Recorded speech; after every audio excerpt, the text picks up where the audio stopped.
गीता अध्याय 2 श्लोक 29 जो हम कर चुके हैं 29 उसको आज थोड़ा सा और समझते हैं। वह थोड़ा जटिल था तो उसको थोड़ा सा कोशिश करते हैं और समझने की आसान भाषा में। तो फिर थोड़ा सा करके फिर आगे चलेंगे। 30वां श्लोक भी कुछ हो गया था, वो भी हम आगे करेंगे उसको जहाँ तक हो गया। उसके बाद पहले 29वां श्लोक दोबारा देखते हैं। प्रातः स्मरणीय प्रातः वंदनीय महाराज श्री राम सुखदास जी महाराज, उनके ग्रंथ साधक संजीवनी से।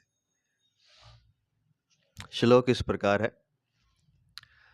आश्चर्यवत् पश्यति कश्चिदेनम् आश्चर्यवद् वदति तथैव चान्यः आश्चर्यवच्चैनमन्यः शृणोति श्रुत्वाप्येनं वेद न चैव कश्चित्। कोई इस शरीर को आश्चर्य की तरह देखता अनुभव करता है और वैसे ही दूसरा कोई इसका आश्चर्य की तरह वर्णन करता है तथा कोई अन्य इसको आश्चर्य की तरह सुनता है और इसको सुनकर भी कोई नहीं जानता, अर्थात यह दुर्विज्ञेय है।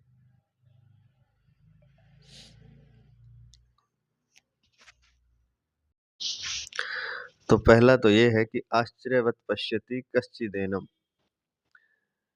इस देही को कोई आश्चर्य की तरह जानता है।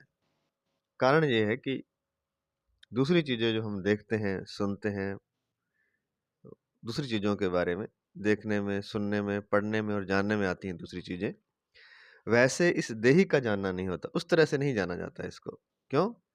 क्योंकि इसको तो स्वयं से अपने आप से ही जाना जाता है। ये स्वयं ही अपने आप को जानता है और हम क्या करते हैं, हमारे इंद्रियां दूसरी चीजों को जानती हैं, अपने आप को नहीं जान रही। एक जानने की जो शक्ति है वो दूसरों को जान रही है, लेकिन यहाँ पर जानने की शक्ति स्वयं को जान रही है। और भी इसको आगे समझेंगे। इसलिए इसका जानना लौकिक ज्ञान की तरह नहीं होता, प्रत्युत बहुत विलक्षण होता है। अगला पद है पश्यति। इस शब्द का अर्थ है नेत्रों से देखना और स्वयं के द्वारा स्वयं को जानना। तो जानने वाली जो क्रिया है उसमें 3 चीजें होती हैं, जैसे यहाँ बताया है। दर्शन, दृश्य, दृष्टा। देखने वाला दृष्टा, देखने वाली वस्तु दृश्य, और जो देखने की शक्ति है वह है दर्शन।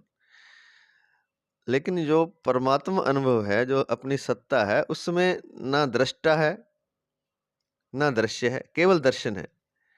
या ऐसा भी कह सकते हैं कि दृष्टा, दृश्य और दर्शन तीनों एक हो गए हैं।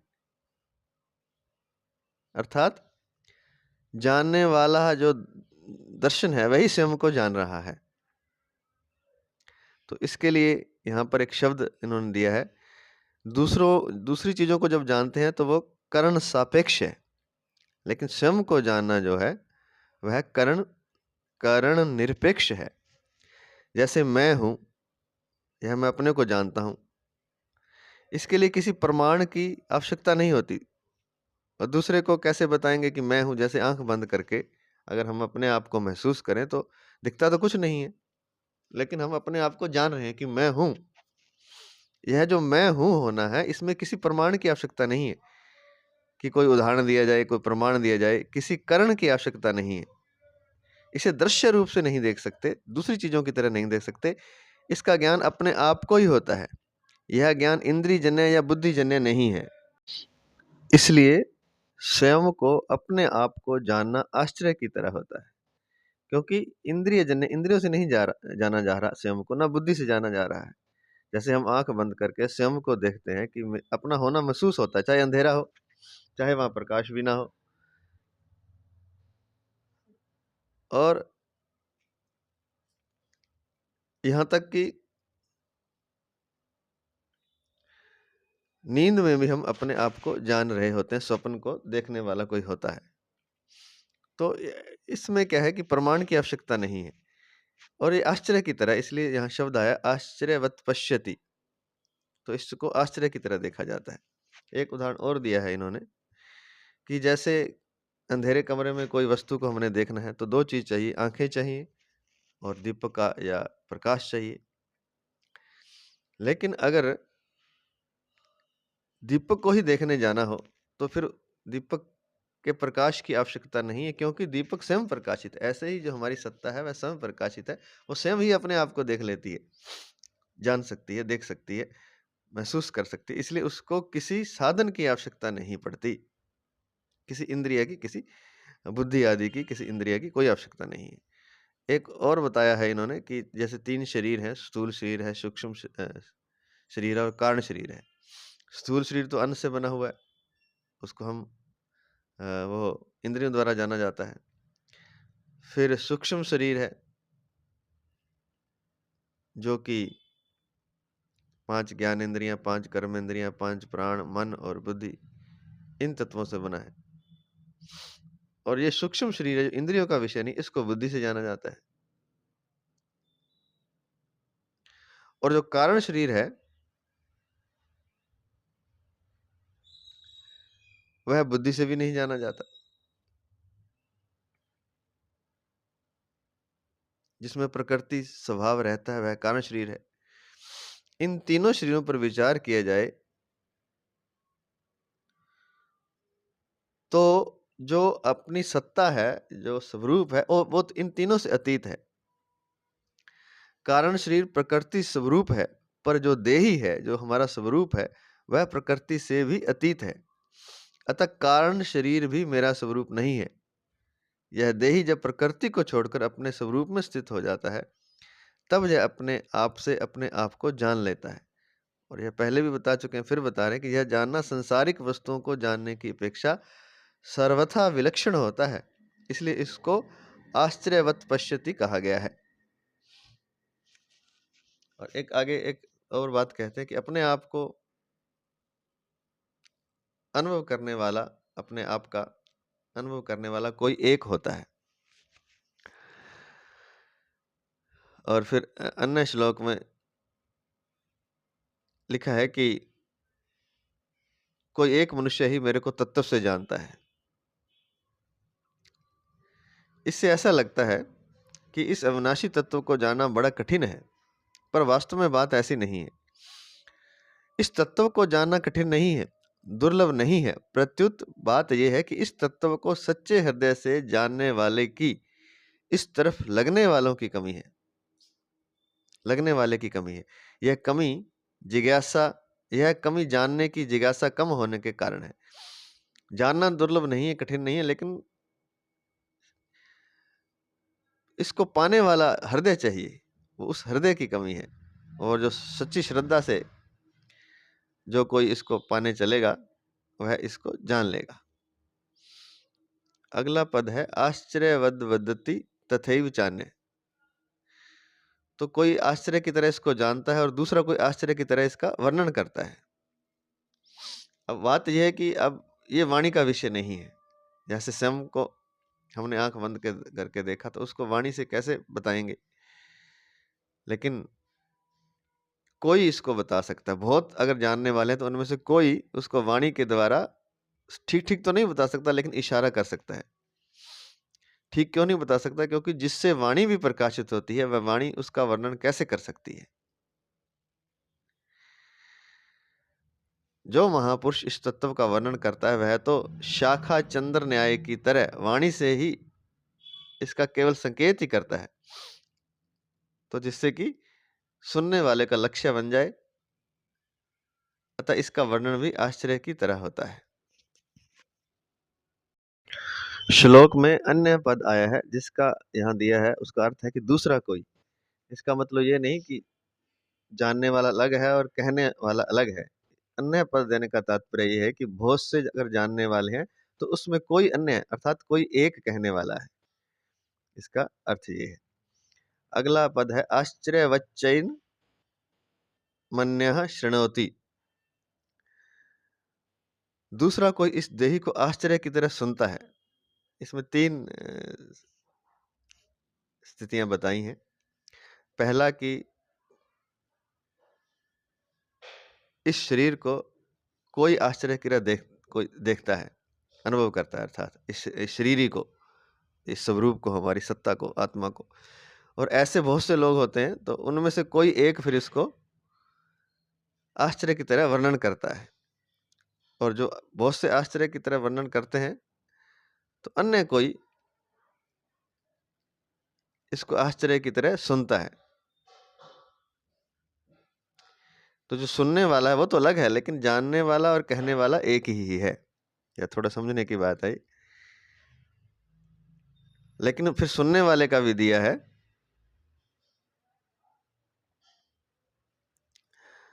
उससे पहले एक बात ये समझ लेते हैं कि दूसरा कोई इस देही को आश्चर्य की तरह सुनता है। आश्चर्य वचैन मन्यः शृणोति। तात्पर्य है कि सुनने वाला शास्त्रों की, लोक लोकांतरों की जितनी बातें सुनता आया है, उन सब बातों से इस देही की बात विलक्षण मालूम देती है। कारण कि दूसरा जो कुछ सुना है वह सब का सब इंद्रिय, मन, बुद्धि आदि का विषय है, परंतु यह देही इंद्रियों आदि का विषय नहीं है, परंतु यह इंद्रियों आदि के विषय को प्रकाशित करता है, बल्कि ये तो इंद्रियों को प्रकाशित करने वाला है। अतः इस देही की विलक्षण बात वह आश्चर्य की तरह सुनता है। और यहाँ अन्य पद देने का तात्पर्य है कि जानने वाला और कहने वाला, इन दोनों से सुनने वाला जो तत्व का जिज्ञासु है वो अलग है। वो तो अलग होगा ही। अब एक बात और कहते हैं कि जो सुन रहा है, क्या वो सुन के जान लेता है? श्रुत्वा पेनम वेद न चैव कश्चित।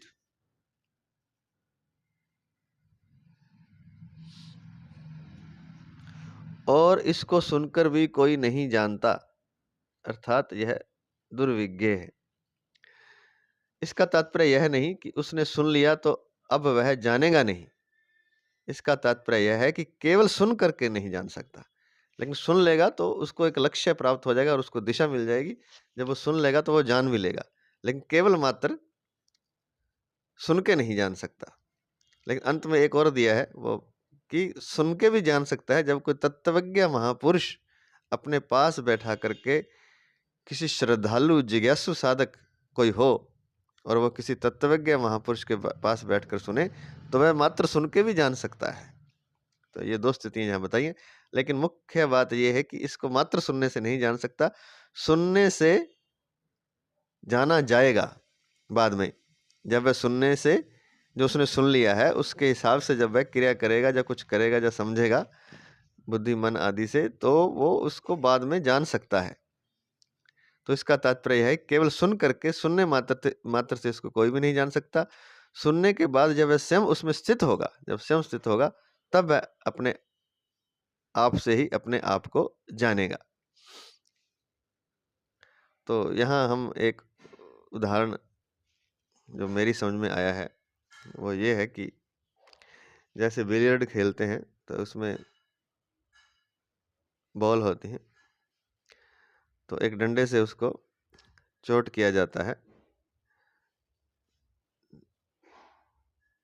और वो बॉल दूसरी बॉल को आगे चोट करती है।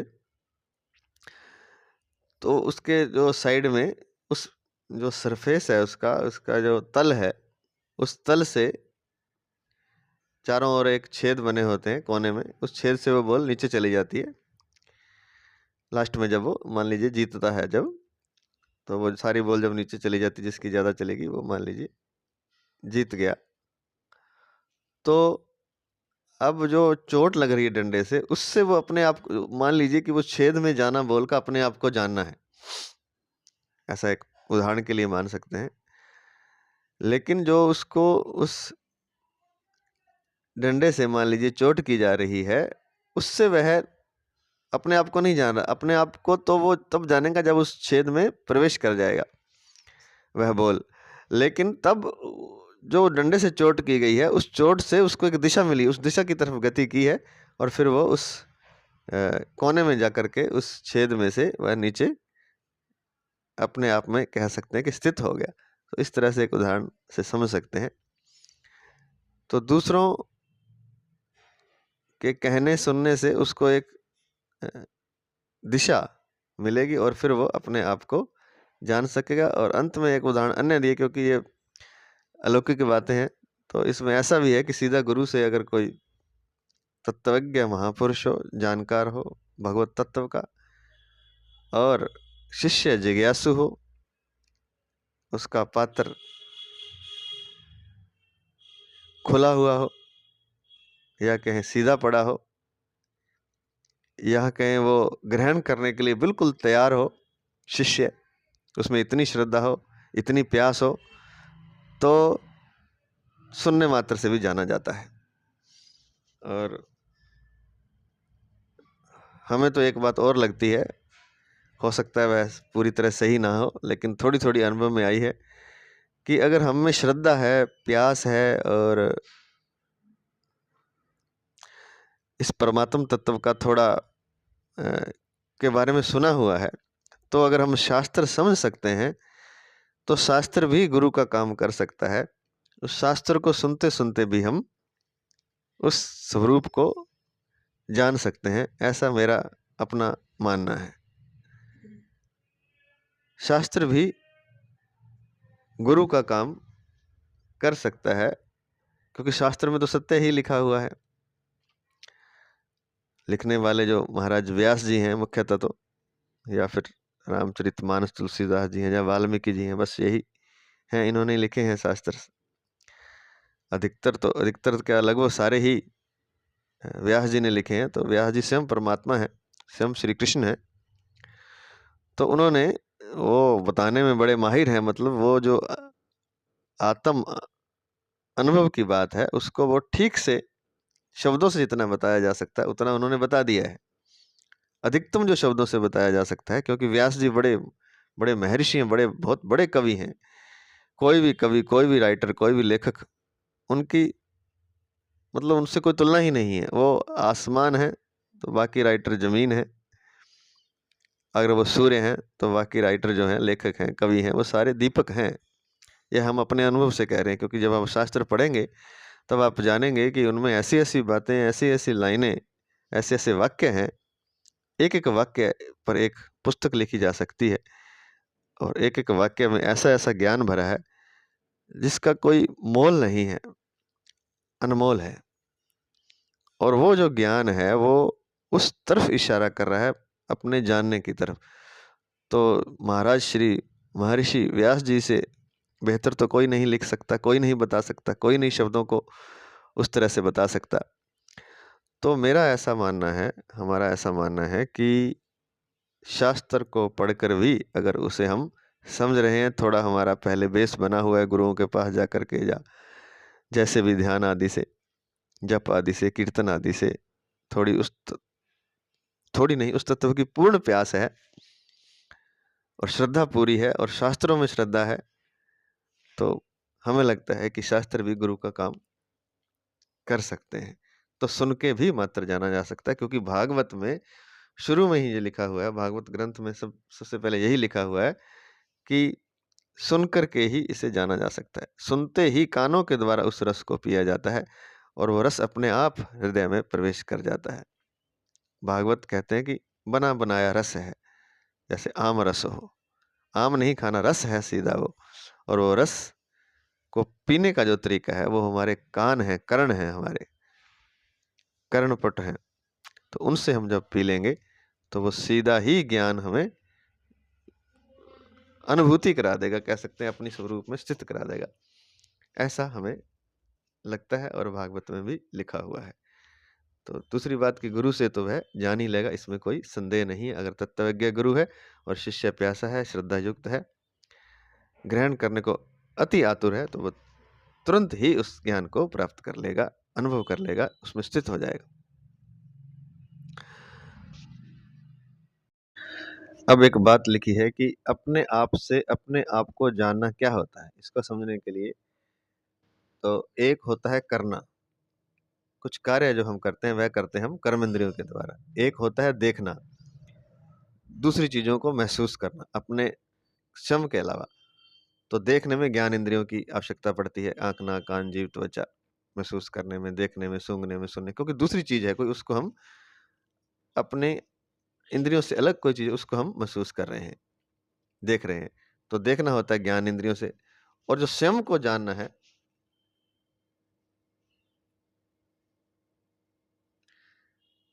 उसमें स्वयं की मुख्यता होती है। एक होता है जानना, और जानना जो है स्वयं को, वो स्वयं ही जानता है। तो तीन चीजें दी ना यहाँ, एक करना, करना होगा कर्म इंद्रियों द्वारा, एक होता है देखना, देखना होगा ज्ञान इंद्रियों द्वारा, और एक होता है जानना। तो जानने में स्वयं की मुख्यता होती है, हम स्वयं ही उसको जान सकते हैं। ज्ञान इंद्रियों के द्वारा जानना नहीं होता, ज्ञान इंद्रियों के द्वारा तो देखना होता है, दूसरी चीज़ों को महसूस करना, देखना, सुनना आदि, लेकिन स्वयं का जानना नहीं होता। स्वयं के द्वारा जो जानना होता है वह दो तरह का होता है। तो कैसे जाना जाता है? एक तो शरीर संसार के साथ मेरी सदा भिन्नता है, एक तो हम ये जाने कि शरीर और संसार के साथ मैं भिन्न हूँ, से मैं भिन्न हूँ, मेरी सदा भिन्नता है। और दूसरा, परमात्मा के साथ मेरी सदा अभिन्नता है, परमात्मा के साथ मैं एक हूँ और शरीर संसार से मैं अलग हूँ। यह हम इस तरह से अगर जाने, दूसरे शब्दों में परिवर्तनशील नाशवान पदार्थों के साथ मेरा किंचन मात्र भी संबंध नहीं है और अपरिवर्तनशील अविनाशी परमात्मा के साथ मेरा नित्य संबंध है। ऐसा जब हम जानते हैं, ऐसा जब हम जानते हैं तो फिर ऐसा जानने के बाद फिर स्वतः अनुभव हो जाता है। ऐसा बार बार हम जब महसूस करते रहते हैं, जानते रहते हैं, तो फिर स्वतः अनुभव हो जाता है। उस अनुभव को का वाणी से वर्णन नहीं हो सकता, तो वहां तो बुद्धि भी चुप हो जाती है। अब इस गूढ़ विषय का एक उदाहरण और दिया है। संसार में सुनने मात्र से विवाह थोड़ी होता है, प्रत्युत स्त्री और पुरुष एक दूसरे को पति पत्नी रूप से स्वीकार करते हैं, तब विवाह होता है। ऐसे ही सुनने मात्र से परम तत्व को, परमात्म तत्व को कोई भी नहीं जान सकता। प्रत्युत सुनने के बाद जब स्वयं उसको स्वीकार कर लेता है, सुनने से नहीं होगा, सुनने से जब उसको स्वीकार लेगा, मान लेगा उस बात को, बस ये मुख्य बात है। ये इसमें ट्विस्ट है, ये इसमें एक गांठ है। गांठ ये है कि सुनने के बाद उसको मान जाए, वो स्वीकार कर ले, तब उसमें स्थित होगा, तब स्वयं से उसको जान लेगा। अतः सुनने मात्र से मनुष्य ज्ञान की बातें सीख सकता है, दूसरों को सुना सकता है, लिख सकता है, व्याख्यान दे सकता है, विवेचन कर सकता है, पर अनुभव नहीं कर सकता। परमात्म तत्व को केवल सुनने मात्र से नहीं जान सकते, प्रत्युत सुनकर उपासना करने से जान सकते हैं। ये लिखा हुआ है गीता के 13वें अध्याय के 25वें श्लोक में,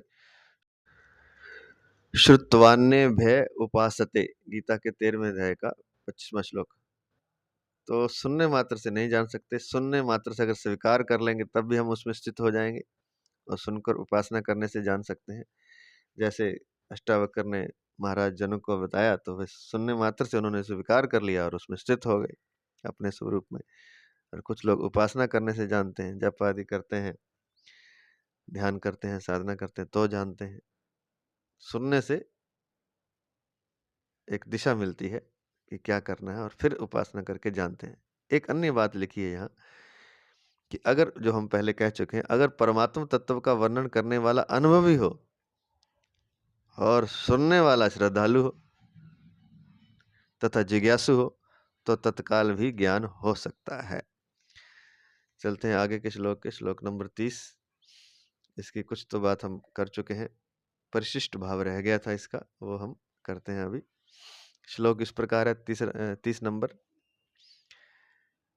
देहि नित्यं वद्योऽयं देहे सर्वस्य भारत, तस्मात् सर्वाणि भूतानि न त्वं शोचितुमर्हसि। हे भरतवंशोद्भव अर्जुन, सबके देह में यह देही नित्य ही अवध्य है, इसलिए संपूर्ण प्राणियों के लिए, अर्थात किसी भी प्राणी के लिए तुम्हें शोक नहीं करना चाहिए।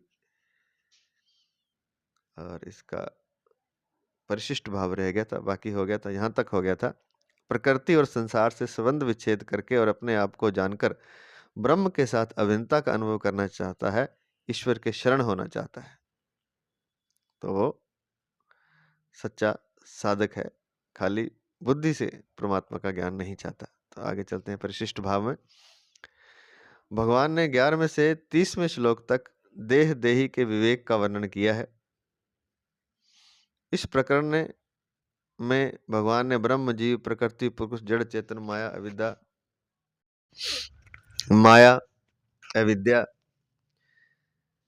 आत्मा, अनात्मा आदि किसी दार्शनिक शब्द का प्रयोग नहीं किया है। इसका कारण यह है कि भगवान इसको पढ़ाई का, अर्थात सीखने का विषय न बनाकर अनुभव का विषय बनाना चाहते हैं, और यह सिद्ध करना चाहते हैं कि देह देही के अलगाव का अनुभव मनुष्य मात्र कर सकता है, अर्थात ये दोनों अलग हैं, इसका अनुभव मनुष्य मात्र कर सकता है। देह अलग है, देही अलग है, इसमें कोई पढ़ाई करने की, अधिकारी बनने की जरूरत नहीं है। सत असत का विवेक मनुष्य अगर अपने शरीर पर करता है तो वह साधक होता है, और संसार पर करता है तो विद्वान होता है। अपने को अलग रखते हुए संसार में सत असत का विवेक करने वाला मनुष्य वाचक अर्थात सीखा हुआ ज्ञानी तो बन जाता है, पर उसको अनुभव नहीं हो सकता। परंतु अपनी देह में सत असत का विवेक करने से मनुष्य वास्तविक अनुभवी ज्ञानी हो सकता है। वास्तविक ज्ञानी हो सकता है अर्थात अनुभवी ज्ञानी हो सकता है, उसको अनुभव हो सकता है जब वो अपने देह में सत असत का विवेक करे। तात्पर्य है कि संसार में सत असत का विवेक केवल पंडिताई के लिए है, जबकि गीता पंडिताई के लिए नहीं है। इसलिए भगवान ने दार्शनिक शब्दों का प्रयोग न करके देह देही शरीर शरीरी जैसे सामान्य शब्दों का प्रयोग किया है। जो संसार में सत असत का विचार करते हैं वे अपने को अलग रखते हुए अपने को ज्ञान का अधिकारी बनाते हैं, परंतु अपने में देह देही का विचार करने में मनुष्य मात्र ज्ञान प्राप्ति का अधिकारी है। परंतु अपने में देह देही का विचार करने में मनुष्य मात्र ज्ञान प्राप्ति का अधिकारी है। अनुभव करने के लिए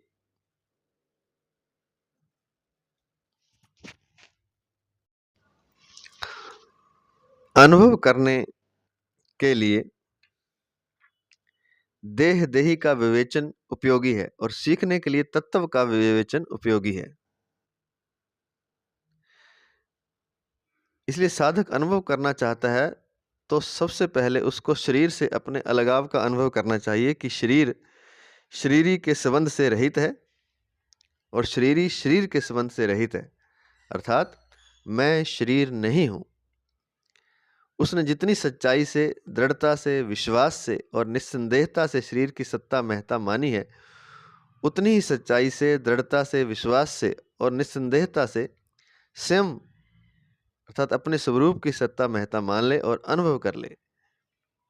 तो जैसे हमने शरीर को मान लिया है अपना, अगर ऐसे ही हम उसी दृढ़ता से अपने शरीरी अर्थात जो हमारी सत्ता है उसको मान लेंगे तो हम अनुभव कर लेंगे। शरीर केवल कर्म करने का साधन है और कर्म केवल संसार के लिए ही होता है। जैसे कोई लेखक जब लिखने बैठता है तब वह लेखनी को ग्रहण करता है और जब लिखना बंद करता है तब लेखनी को यथास्थान रख देता है। ऐसे ही साधक को कर्म करते समय शरीर को स्वीकार करना चाहिए और कर्म समाप्त होते ही शरीर को ज्यों का त्यों रख देना चाहिए। उससे असंग हो जाना चाहिए, कारण कि अगर हम कुछ भी ना करें तो शरीर की क्या जरूरत है। शरीर की जरूरत कुछ करे के लिए है ना, ये कहना चाहते हैं, कर्म के लिए है। तो जैसे लेखक लेखनी को रख देता है कर्म करने के बाद, ऐसे ही इस शरीर से काम लेकर के इसे अलग रख देना चाहिए और इसको अलग जानना चाहिए। साधक के लिए खास बात क्या है, ये बहुत सूत्र की बात बता रहे हैं। यही सूत्र है, शरीर को अलग जान लेना, मैं शरीर से अलग हूं और मैं परमात्मा सत्ता से एक हूं, ऐसा जान लेना ही साधना है। यह भी एक साधना का तरीका है। ये आप कहीं भी कर सकते हैं, सोए सोए, काम करते हुए, उठते हुए, बैठते, जहां भी कर सकते हैं। साधक के लिए खास बात है जाने हुए असत्य का त्याग। साधक जिसको असत्य जानता है अगर वह उसका त्याग कर दे तो उसका ध्यान सहज, तो उसका साधन सहज सुगम हो जाएगा और जल्दी सिद्ध हो जाएगा। हम असत्य को जानते तो हैं लेकिन असत्य का हम त्याग नहीं करते, यह बहुत बड़ी बात लिखी है। साधक की अपने साध्य में जो प्रियता है वही साधन कहलाती है। वह प्रियता किसी वस्तु, व्यक्ति, योग्यता, सामर्थ्य आदि के द्वारा अथवा किसी अभ्यास के द्वारा प्राप्त नहीं होती, प्रत्युत साध्य में अपनापन होने से प्राप्त होती है।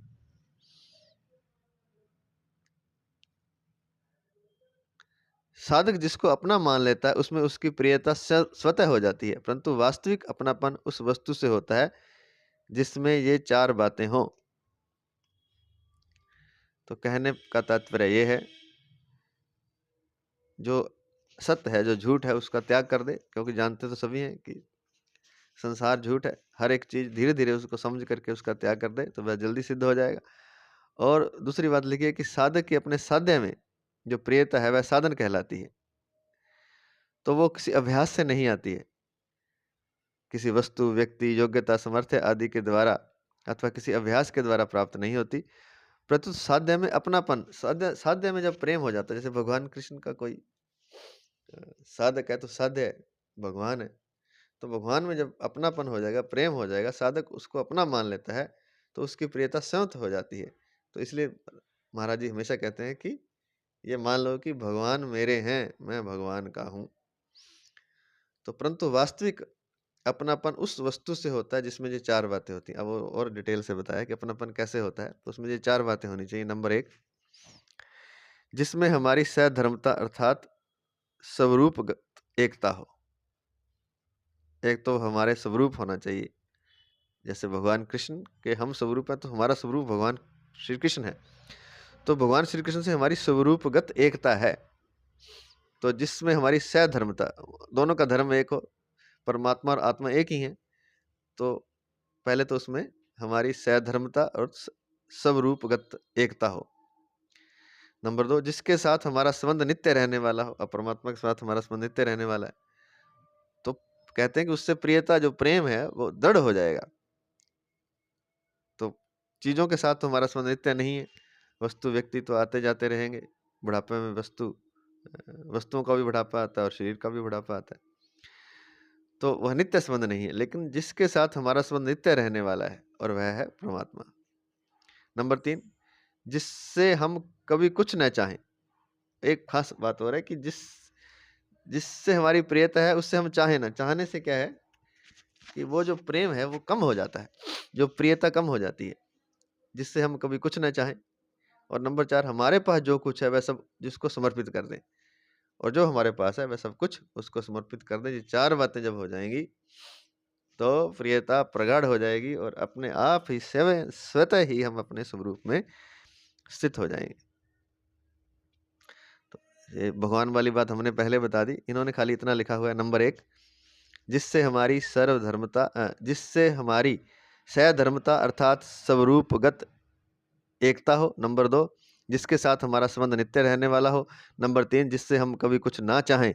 नंबर 4, हमारे पास जो कुछ है वह सब जिसको समर्पित कर दें। ये चारों बातें महाराज जी लिखते हैं भगवान में ही लग सकती हैं, कारण कि शरीर और संसार से हमारा संबंध नित्य रहने वाला नहीं है, और उनसे हमारी स्वरूपगत एकता भी नहीं है। प्रतिक्षण बदलने वाले के साथ कभी न बदलने वाले की एकता कैसे हो सकती है। शरीर के साथ हमारी जो एकता दिखती है वह वास्तविक नहीं है, प्रत्युत हमारी मानी हुई है। मानी हुई एकता कर्तव्य का पालन करने के लिए है।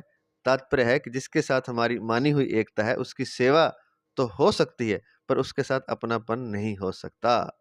बहुत ही श्रेष्ठ बात लिखी है, साधना का सार है। जाने हुए असत्य का त्याग करने के लिए यह आवश्यक है कि साधक विवेक विरोधी संबंध का त्याग करे। जिसके साथ हमारा न तो नित्य संबंध है और न स्वरूपगत एकता ही है, उसको अपना और अपने लिए मानना विवेक विरोधी संबंध है। इस दृष्टि से शरीर को अपना और अपने लिए मानना विवेक विरोधी है। विवेक विरोधी संबंध के रहते हुए कोई भी साधन सिद्ध नहीं हो सकता।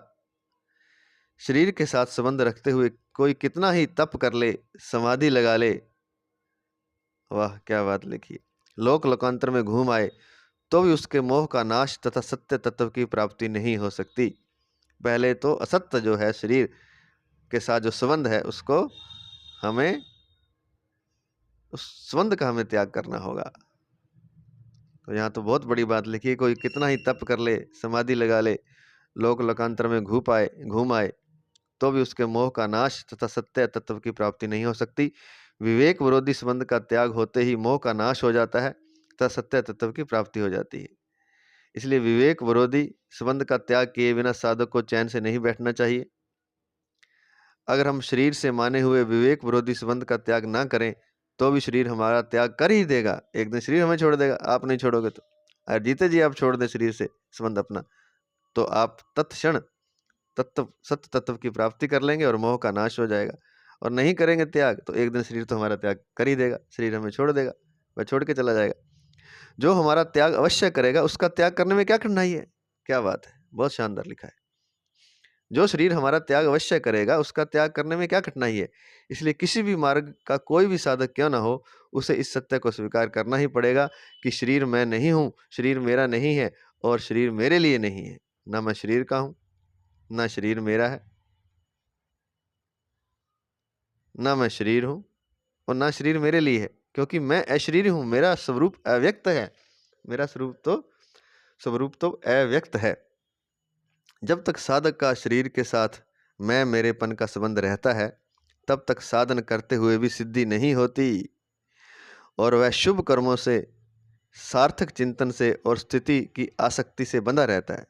तो वह शुभ कर्मों से बंधा रहता है, सार्थक चिंतन कर रहा है उससे बंधा रहता है, स्थिति की आसक्ति से बंधा रहता है, जो उसकी स्थिति, उसकी आसक्ति की ऐसी स्थिति बनी रहे साधक की। लेकिन अगर मैं मेरेपन का वो त्याग कर दे, शरीर को अलग मान ले, तो तुरंत वह सिद्ध हो सकता है। वह यज्ञ, तप, दान आदि बड़े बड़े शुभ कर्म करे, आत्मा का अथवा परमात्मा का चिंतन करे अथवा समाधि में भी स्थित हो जाए, तो भी उसका बंधन सर्वथा मिटता नहीं है, तो भी पूरी तरह उसका बंधन नहीं मिटता है। कारण कि शरीर के साथ संबंध मानना ही मूल बंधन है, मूल दोष है। जो मुख्य दोष मुझे है कि हम शरीर के साथ अपना संबंध माने बैठे हैं, शरीर को हम अपना आपा ही माने बैठे हैं। यही मूल दोष है जिससे संपूर्ण दोषों की उत्पत्ति होती है। अगर साधक का शरीर से माना हुआ संबंध सर्वथा मिट जाए, तो उसके द्वारा अशुभ कर्म तो होंगे ही नहीं, शुभ कर्मों में भी आसक्ति नहीं रहेगी। उसके द्वारा निरर्थक चिंतन तो होगा ही नहीं, सार्थक चिंतन में भी आसक्ति नहीं रहेगी। उसमें चंचलता तो रहेगी नहीं, समाधि में, स्थिरता में अथवा निर्विकल्प समाधि में भी आसक्ति नहीं रहेगी। इस प्रकार स्थूल शरीर से होने वाले कर्म में, सूक्ष्म शरीर से होने वाले चिंतन में और कारण शरीर से होने वाली स्थिरता में आसक्ति का नाश हो जाने पर उसका साधन सिद्ध हो जाएगा, अर्थात मोह नष्ट हो जाएगा और सत्य तत्व की प्राप्ति हो जाएगी। इसलिए भगवान ने अपने उपदेश के आरंभ में शरीर का संबंध सर्वथा मिटाने के लिए शरीर शरीरी के विवेक का वर्णन किया है। महाराज जी ने बहुत ही शानदार बताया, थोड़ा सा इसको समझ लेते हैं। मूल बंधन जो है वो शरीर के साथ हमारा संबंध है, यह मूल बंधन है, मूल दोष है और इसी से सारे दोषों की उत्पत्ति होती है। शरीर मैं नहीं हूँ, मैं शरीर से अलग हूँ, इसको मान ले। इसको मान लेगा तो उसका मोह नष्ट हो जाएगा और तुरंत उसकी सिद्ध हो जाएगा, वो स्वरूप में स्थित हो जाएगा, अपनी आत्मा में स्थित हो जाएगा। तो आगे कहते हैं, अगर साधक शरीर से माना हुआ संबंध साधक का सर्वथा मिट जाए, तो उसके द्वारा अशुभ कर्म तो होंगे ही नहीं, शुभ कर्म भी नहीं होंगे। शुभ कर्मों में भी आसक्ति नहीं होंगे तो सही, आसक्ति नहीं रहेगी उसकी। उसके द्वारा निरर्थक चिंतन तो होगा ही नहीं, सार्थक चिंतन में भी आसक्ति नहीं रहेगी। अब निरर्थक चिंतन नहीं हो, सार्थक चिंतन नहीं हो, तो अपने आप विचारों से मुक्त हो गया, चिंतन से मुक्त हो जाएगा जब वो, तो अपने आप अपने स्वरूप में स्थित हो जाएगा। यह एक अलग अवस्था है। निरर्थक चिंतन बहुत ज़्यादा चिंता का विषय है। सार्थक चिंतन में भी पूर्णतः शांति तो नहीं है, लेकिन फिर भी कुछ शांति है। लेकिन सार्थक और निरर्थक दोनों चिंतन नहीं है, तब वह अपने आप में स्थित है, आकाश की तरह शून्य हो जाएगा, उस चेतना में स्थित हो जाएगा। उसमें चंचलता तो रहेगी नहीं, समाधि में, स्थिरता में अथवा निर्विकल्प स्थिति में आसक्ति भी नहीं रहेगी। चंचलता तो समाप्त हो ही जाएगी उसकी, जो शरीर से संबंध तोड़ देगा, बल्कि समाधि में भी उसकी शक्ति नहीं रहेगी, निर्विकल्प स्थिति में भी उसकी आसक्ति नहीं रहेगी, अर्थात दोनों से मुक्त हो जाएगा और वो अपने आप ही शांत हो जाएगा, स्थिर हो जाएगा। इस प्रकार स्थूल शरीर से होने वाले कर्म में, सूक्ष्म शरीर से होने वाले चिंतन में, स्थूल शरीर से जो कर्म होता है उससे, सूक्ष्म शरीर से जो हम चिंतन करते हैं उससे, और कारण शरीर से जो हमारी स्थिरता है, आसक्ति का नाश हो जाने पर साधन सिद्ध हो जाएगा और उसका मोह नष्ट हो जाएगा। तो जो 2-3 चीजें होंगी, एक तो वह सिद्ध हो जाएगा, एक उसका मोह नष्ट हो जाएगा, सत्य तत्व की प्राप्ति हो जाएगी। 3 चीजें होंगी, कर्म से आसक्ति का नाश होगा जो कि स्थूल शरीर से होता है, चिंतन से आसक्ति का नाश होगा जो कि सूक्ष्म शरीर से होता है, और स्थिरता से आसक्ति का नाश होगा जो कि कारण शरीर से होती है। तीनों से आसक्ति का नाश हो जाने पर 3 चीजें होंगी, वह साधन सिद्ध हो जाएगा, उसका मोह नष्ट हो जाएगा, उससे सत्य तत्व की प्राप्ति हो जाएगी। इसलिए भगवान ने अपने उद्देश्य के आरंभ में शरीर का संबंध सर्वथा मिटाने के लिए शरीर शरीरी के विवेक का वर्णन किया है। इसलिए बार बार ये इसमें आया है कि शरीर अलग है, शरीरी अलग है। जब से भगवान ने उपदेश देना शुरू किया, ये पीछे लिखा है 11वें श्लोक से यहाँ 30वें श्लोक तक भगवान ने शरीर का संबंध सर्वथा मिटाने के लिए शरीर शरीरी के विवेक का वर्णन किया है। आज इतना ही। जय श्री कृष्ण, जय श्री कृष्ण।